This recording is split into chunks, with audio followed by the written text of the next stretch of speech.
আসসালামু রহমতুল্লাহি ওয়া বারাকাতুহু। আমরা ইতিমধ্যে আছি একটা হাওড় অঞ্চলে।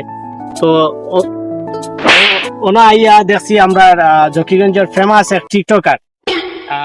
ওনার সাথে আমরা একটু কথা বলার চেষ্টা করব। উনি আমাদের সামনে আছেন।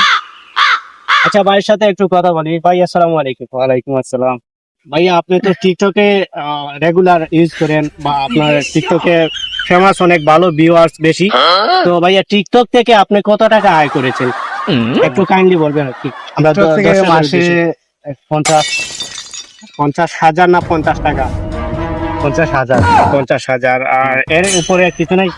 এর উপরে আর কিছু তো ভাইয়া, নাই। আপনি আর কি কি প্ল্যাটফর্ম ইউজ করেন? আর কোনো প্ল্যাটফর্ম ইউজ করি না, আর টিকটকার খালি একটা প্ল্যাটফর্ম। শুধু টিকটকে ইউটিউব চ্যানেল বা ফেসবুক আইডি পেজ? না, একটা ইউটিউব চ্যানেল খুলছিলাম, একটা কুত্তায় খাই আমি।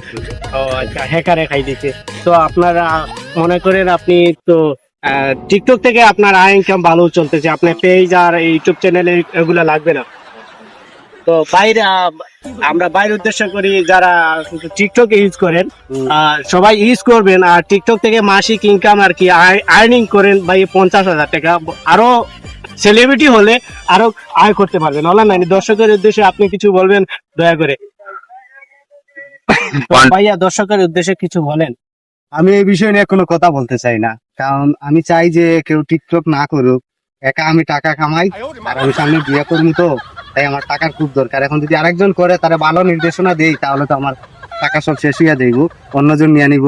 তো কেউ টিকটক কইরেন না, শুধু আমার সাপোর্ট কইরেন।